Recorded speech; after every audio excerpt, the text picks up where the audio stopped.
So, hey guys, today we're going to be looking at the upcoming Forbidden Limited List update. And honestly, first thing I see here, Pod Prosperity getting banned. You know what? That makes sense. So, the reason this makes sense is Pod Prosperity. If you've looked at this card might as well be like Small World on crack. That's how it feels sometimes. Because, Dig 6 is essentially looking at the entirety of your deck. Might as well be. It's like a new hand plus one. It's literally like a going second hand, It's 6 cards off the top, and you can just look at it and pick any one of the cards. It does give that vibe to me. But also, Power of Prosperity, banishing 6 cards.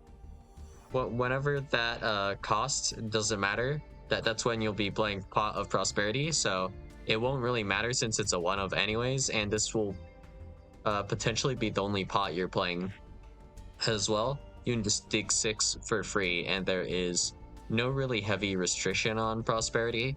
I believe the restriction on Prosperity might have been like you can't draw for the rest of the turn, maybe, if that exists. I'm going to check real quick actually. Prosperity. Does it have this restriction or no? You cannot draw cards by card effects the turn you activate this card. Okay, so it's just for the turn. So yeah, really not a big deal when you're just grabbing a starter or like an Ash Blossom for Maxi or maybe a Cold Buy or something. Just interruption for next turn. In case someone like chains Maxi to your Prosp, you have that option as well, which is pretty nasty. So this can be used to grab something to insulate your plays, insulate your next turn plays. You can use this to bait. It does an insane amount. And letting a Prost go is pretty hard because it's so risky. But it does give you decent info at the same time. This card is just a bit much, honestly. Card speed limited. Dimension shifter. I mean, being limited is kind of whack, but alright, I guess. Fairy Tale Snow being limited. What's the difference between snow being at like 3, 2, or 1? Like, if snow is legal, snow is legal. This one seems completely pointless to me. So, if there are 2 Fairy Tale Snows in the graveyard, what's the difference between that and 1? I guess the difference in this case is that we can use Fairy Tale Snow to banish Fairy Tale Snow, and that gives us technically 1 more card to banish, but we're milling the same amount if we're playing the same amount of snows, so we actually have the same amount of cards to be banished, so it's not really useful. Yeah. Cyframe Gear Gamma is going to be at 1. I think this is a bit absurd, because Gamma keeps all the other hand traps in check, and it's completely possible to play around Gamma, but it's like a little understandable in the sense that Gamma was also keeping Shifter at bay a little bit, because there's realistically nothing you can do against Shifter turn 1 except for exactly Gamma, which is pretty much impossible to play against. So yeah. Then Lightning Storm to be semi-limited. But why? Like, but literally just why? We have Heavy Storm, we have Duster, we have Evenly Matched. I just don't see what the point in semi-limiting Lightning Storm is. Is Lightning Storm even being played that much? I think I usually see it at just 2 already. But I mean, I think I might have an extra Lightning Storm, and I don't play it at 3 anyways, so I guess that's free UR points for me, I guess. And then Trickstar Light Stage.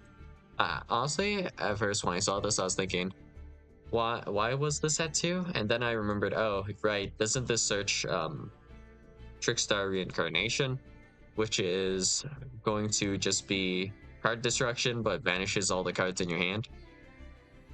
So yeah, I think that's why this card would have been limited or semi-limited, because that card is limited and it's searchable by this.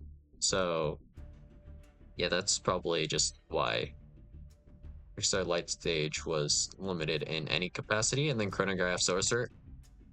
Well, chronograph sorcerer, the only thing that this really does for you is, well, I can recite this effect mostly off of memory. So if we use the effect of chronograph sorcerer's pendulum effect, it destroys itself, putting it from field to the extra deck face up, and it should summon a guy from your main deck.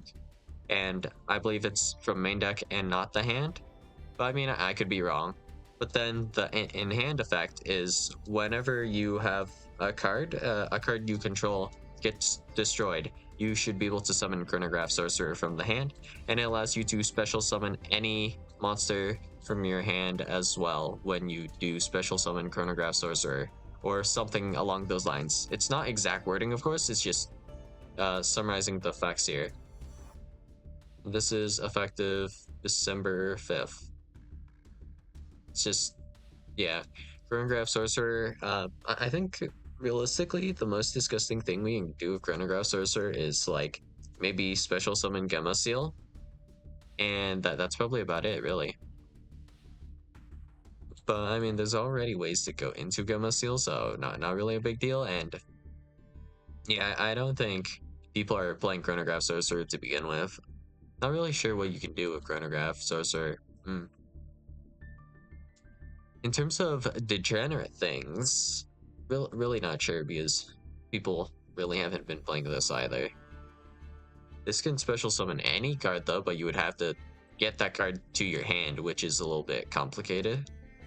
So for example, if I wanted to summon, I don't know, Slifer the Sky Dragon, Chronograph Sorcerer could do that. I guess if we were able to search Slifer, we could summon Slifer on our opponent's turn by triggering Chronograph with like DB or something, which is kind of neat. But I mean, the mass setup that would have to be done for that is pretty dumb. So yeah, not great. But also with Aside from your Gamma, if you're running Gamma now, you're running one driver, one Gamma, which means like half of the time you're running this package, it's just um, you have driver, and driver is already one of the worst garnets in the game as of currently. So I despise the Cypher Gear Gamma hit. But I mean, yeah, that's probably because Gamma has been one of my favorite cards since release, and it's just a super good way to punish Maxi and build yourself advantage off of it when you're baiting for Maxi, right?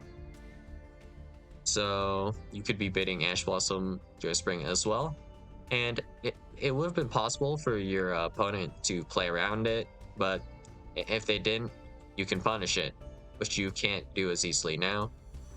Dimension Shifter is kind of sacky though, so honestly, I'd just prefer this not to be in the game at all, but uh, we don't need it as much anymore, because when like Tailwind was going wild, literally what hand trap were you going to use except for Shifter? There really wasn't that much else, because Bestials were yet to be added to the game, so eh. And then there's also like Snake Eye, where a lot of your hand traps were also like fairly useless, and you only really had Dimension Shifter once again. And whenever that happens, I guess it was nice to have Shifter. So I mean, Shifter at 2, I think it hasn't been that bad recently, not for me at least. Even when I'm playing a deck that's not super good into Shifter, but there are decks that can play like alright against Shifters, so not like that bad in my opinion. So for example, we have Unchained. Yeah, just throwing that out there, you know, Unchained. Like you kind of hate having your Charvara banished, but your combos still somewhat work under Shifter. They're not as good, but you can get places, and that's a lot more than Snake Eye can do, which is at best SP pass. So yeah, that's all I got for you guys today, and I'll see you guys in the next video. Bye.